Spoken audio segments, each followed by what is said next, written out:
Jerusalem is situated on two mountains, Mount Zion on the west and Mount Moriah on the east. Moriah extends from the Temple Mount on the south end and continues beyond the city wall to the north. In ancient times, a dry moat was cut through this mountain to prevent invading armies from easily entering the city from the north. The northern part of the mountain, located outside of the city, was then used at some point in time as a quarry, and where the mountain was cut away is very visible. Along the escarpment or cliff face which was formed when it was quarried is located the tomb. Also along this escarpment is the well-known skull face. And between the skull face and the tomb is the site Ron Wyatt pointed to in 1978 when he said, "That's Jeremiah's grotto, and the Ark of the Covenant is in there." North of the city wall of Jerusalem sits a beautiful garden. Within this garden is the tomb known as the Garden Tomb, chiseled into the rock of the northern part of Mount Moriah. Okay, now we're going to go in.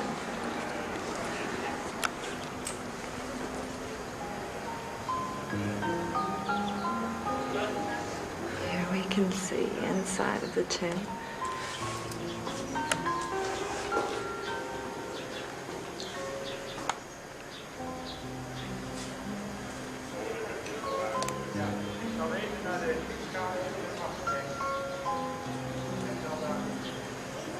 It's a very old cross.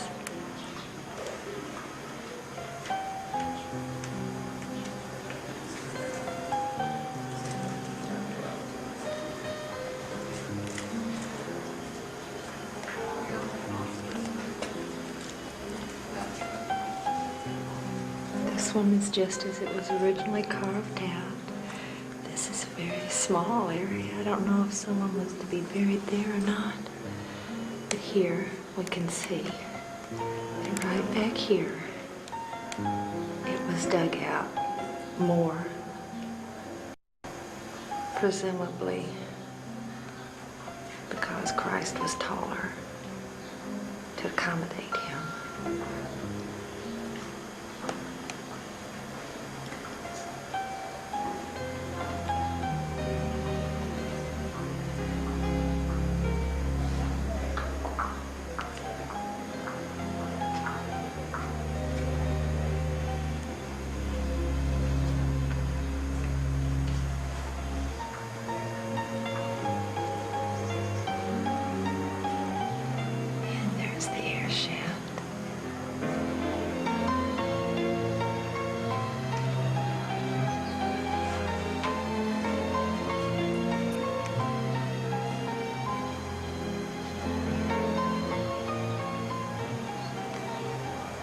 Was out this door that Christ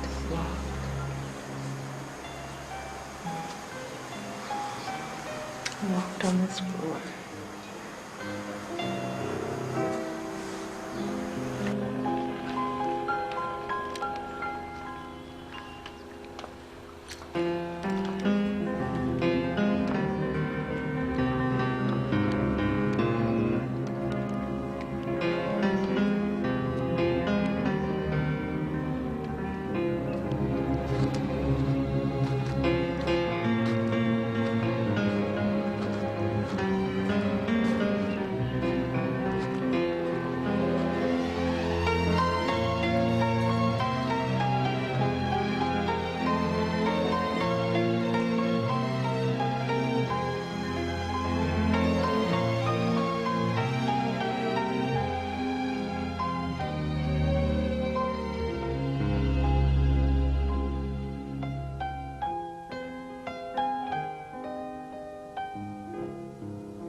What I discovered when I started excavating down that cliff wall, first of all, I discovered the cutouts in the wall of the cliff where they had posted the signs. We painted or drew Jesus of Nazareth, King of the Jews, in the Roman and the Greek and the Hebrew languages, and we put them there And we set this up to resemble what happened to Christ on the cross. Okay. Now the cross hole is actually right straight down below where we set this thing up. And of course this is the chamber that you've been looking around through with us as we worked. Now this whole fill here needs to be taken out.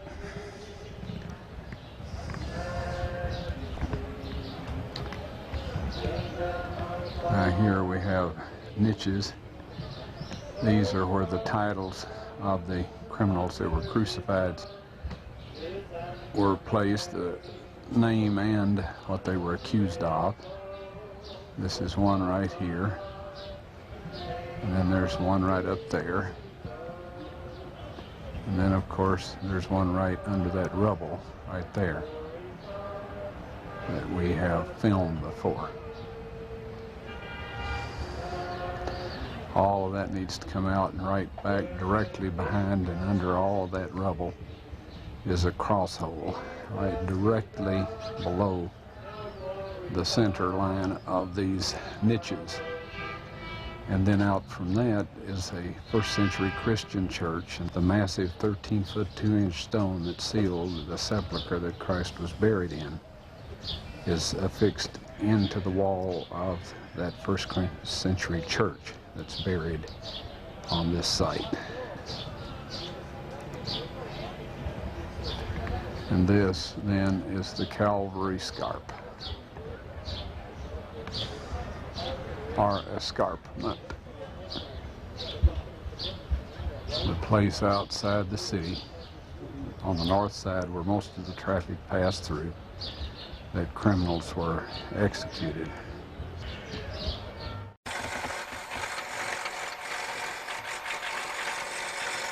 What an enormous amount of work this was, and the tremendous difficulties involved.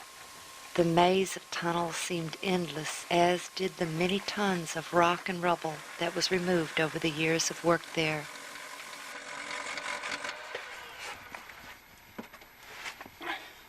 He didn't confine his search for the tunnel to the cave system. He believed for various reasons that it most likely had its beginning in Zedekiah's cave, the huge ancient quarry underneath the old city, carved out of the southern portion of Mount Moriah.